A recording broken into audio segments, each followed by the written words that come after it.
Les masques trop chers en pharmacie? Le vrai problème, c'est la TVA à 21%. Quel est le prix juste pour un masque? Cette semaine, Test Achat dénonçait les prix excessifs parfois pratiqués pour des dispositifs, comme les masques et des flacons de gel désinfectant pour les mains.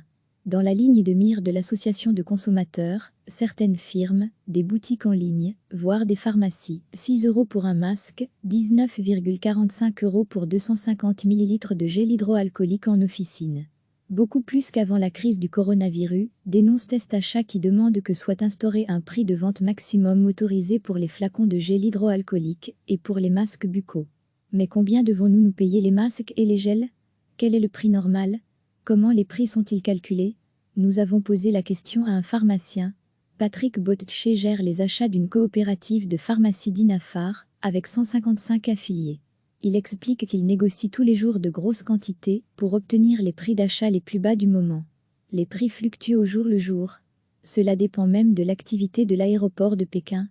Au début, les prix ont été très hauts, près de 50 fois la normale. Maintenant on est revenu à 30 fois le prix d'une situation hors Covid. Un exemple de prix d'achat hors TVA obtenu cette semaine. Résultat, un masque chirurgical acheté 0,70 € HTVA doit être vendu à 1,25 € au minimum pour tenir compte de la TVA et des frais du pharmacien, explique-t-il. Pour un masque FFP2, au prix d'achat HTVA de 4,40 €, on arrive à un prix de vente à 8,50 €. Pour les gels, le conditionnement coûte cher. Il faut des flacons adaptés qui permettent de verser une petite quantité de gel. Et il y a eu une vraie pénurie de ces flacons. Ce sont de justes prix, estime Patrick Botticher. La grande majorité des pharmaciens est honnête. La remarque de Test Achat est objective. Une infinitésimale partie de nos confrères a probablement exagéré, mais la plupart des pharmaciens se basent sur le prix d'achat. Ces prix sont justes, car c'est ce qui nous est proposé. Ces prix sont éthiquement absolument injustes, car c'est fou ce qu'on fait de bénéfices avec cela, pas les pharmaciens mais les vendeurs. La grande problématique est surtout la TVA. Elle est de 21%. Un vrai drame, se scandalise Patrick Botticher. Si la TVA était de 6%, le masque FFP2 serait à 6,60 €, on voit la différence directement. Pour changer les choses, il faudrait déclarer légalement qu'il s'agit de produits de nécessité publique, avec une TVA ramenée d'office à 6%. La TVA à 21% s'applique aux cosmétiques, mais pas aux médicaments, qui sont à 6%. Pourquoi n'est-ce pas le cas pour masques, gels et gants? Je l'ignore, mais j'espère juste que ce n'est pas pour favoriser la trésorerie, dit Patrick Botticher. Tout cela est évidemment plus cher qu'avant la crise du coronavirus. Mais dans la chaîne de distribution, avant les pharmaciens, il y a des intermédiaires, des grossistes et des producteurs qui font évidemment jouer la loi de l'offre et de la demande. Il faut savoir que le prix des masques n'est pas réglementé en Belgique. Pas de prix fixe contrairement aux médicaments. La libre concurrence joue. Depuis la crise du coronavirus, la vente de masques et de gel, qualifiés de dispositifs médicaux, est réservée aux pharmacies en Belgique, une décision de la cellule de crise gouvernementale. Cette vente doit être faite dans un cadre proche l'ordonnance. Le pharmacien doit associer cette vente au dossier médical du patient.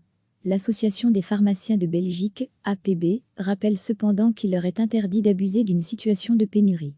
Mais ceci ne concerne pas les non-pharmaciens, qui tentent de vendre de tels produits de santé sur des sites marchands en ligne. Autre aspect du problème, la qualité.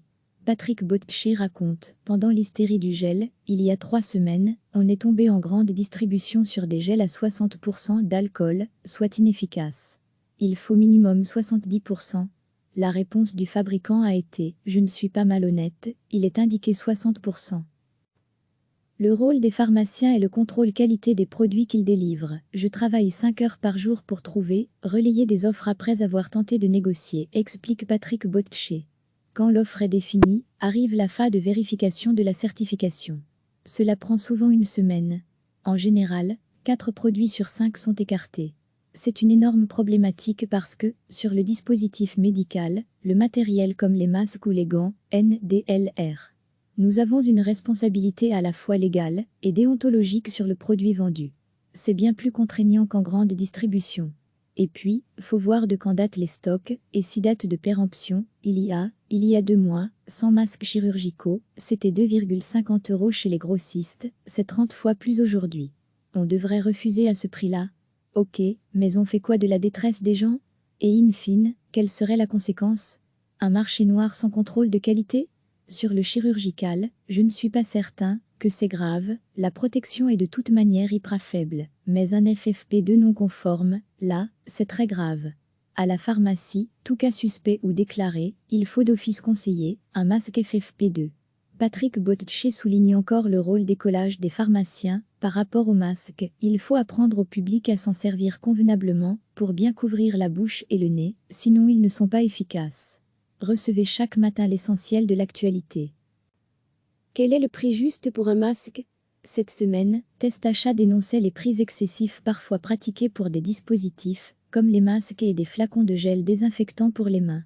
Dans la ligne de mire de l'association de consommateurs, certaines firmes, des boutiques en ligne, voire des pharmacies, 6 € pour un masque, 19,45 € pour 250 ml de gel hydroalcoolique en officine. Beaucoup plus qu'avant la crise du coronavirus, dénonce Test Achat qui demande que soit instauré un prix de vente maximum autorisé pour les flacons de gel hydroalcoolique et pour les masques buccaux. Mais combien devons-nous nous payer les masques et les gels? Quel est le prix normal? Comment les prix sont-ils calculés? Nous avons posé la question à un pharmacien. Patrick Botticher gère les achats d'une coopérative de pharmacie d'Inafar, avec 155 affiliés. Il explique qu'il négocie tous les jours de grosses quantités pour obtenir les prix d'achat les plus bas du moment. Les prix fluctuent au jour le jour. Cela dépend même de l'activité de l'aéroport de Pékin. Au début, les prix ont été très hauts, près de 50 fois la normale. Maintenant on est revenu à 30 fois le prix d'une situation hors Covid.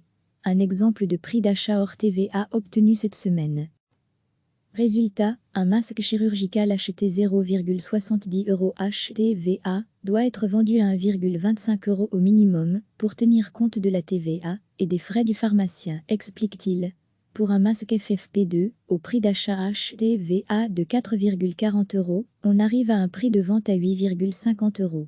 Pour les gels, le conditionnement coûte cher. Il faut des flacons adaptés qui permettent de verser une petite quantité de gel. Et il y a eu une vraie pénurie de ces flacons. Ce sont de justes prix, estime Patrick Botticher. La grande majorité des pharmaciens est honnête. La remarque de Test Achat est objective. Une infinitésimale partie de nos confrères a probablement exagéré, mais la plupart des pharmaciens se basent sur le prix d'achat. Ces prix sont justes, car c'est ce qui nous est proposé. Ces prix sont éthiquement absolument injustes, car c'est fou, ce qu'on fait de bénéfices avec cela, pas les pharmaciens mais les vendeurs. La grande problématique est surtout la TVA. Elle est de 21%. Un vrai drame, se scandalise Patrick Botticher. Si la TVA était de 6%, le masque FFP2 serait à 6,60 €, on voit la différence directement. Pour changer les choses, il faudrait déclarer légalement qu'il s'agit de produits de nécessité publique, avec une TVA ramenée d'office à 6%. La TVA à 21% s'applique aux cosmétiques, mais pas aux médicaments, qui sont à 6%.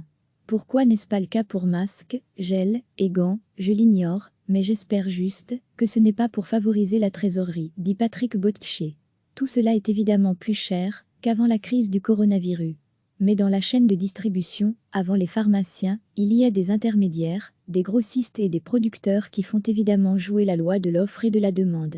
Il faut savoir que le prix des masques n'est pas réglementé en Belgique. Pas de prix fixe contrairement aux médicaments. La libre concurrence joue. Depuis la crise du coronavirus, la vente de masques et de gel, qualifiés de dispositifs médicaux, est réservée aux pharmacies en Belgique, une décision de la cellule de crise gouvernementale. Cette vente doit être faite dans un cadre proche l'ordonnance. Le pharmacien doit associer cette vente au dossier médical du patient. L'Association des pharmaciens de Belgique, APB, rappelle cependant qu'il leur est interdit d'abuser d'une situation de pénurie. Mais ceci ne concerne pas les non-pharmaciens, qui tentent de vendre de tels produits de santé sur des sites marchands en ligne. Autre aspect du problème, la qualité. Patrick Botticher raconte, pendant l'hystérie du gel, il y a 3 semaines, on est tombé en grande distribution sur des gels à 60% d'alcool, soit inefficaces. Il faut minimum 70%. La réponse du fabricant a été « Je ne suis pas malhonnête, il est indiqué 60%. » Le rôle des pharmaciens est le contrôle qualité des produits qu'ils délivrent. Je travaille 5 heures par jour pour trouver, relayer des offres après avoir tenté de négocier, explique Patrick Botticher. Quand l'offre est définie, arrive la phase de vérification de la certification. Cela prend souvent une semaine. En général, 4 produits sur 5 sont écartés. C'est une énorme problématique parce que, sur le dispositif médical, le matériel comme les masques ou les gants, NDLR, nous avons une responsabilité à la fois légale et déontologique sur le produit vendu. C'est bien plus contraignant qu'en grande distribution. Et puis, faut voir de quand datent les stocks, et si date de péremption, il y a 2 mois, 100 masques chirurgicaux, c'était 2,50 € chez les grossistes, c'est 30 fois plus aujourd'hui. On devrait refuser à ce prix-là. Ok, mais on fait quoi de la détresse des gens? Et in fine, quelle serait la conséquence? Un marché noir sans contrôle de qualité? Sur le chirurgical, je ne suis pas certain que c'est grave, la protection est de toute manière hyper faible, mais un FFP2 non conforme, là, c'est très grave. À la pharmacie, tout cas suspect ou déclaré, il faut d'office conseiller un masque FFP2. Patrick Botché souligne encore le rôle d'écolage des pharmaciens par rapport au masque. Il faut apprendre au public à s'en servir convenablement pour bien couvrir la bouche et le nez, sinon ils ne sont pas efficaces. Cliquez sur s'abonner pour recevoir les dernières nouvelles.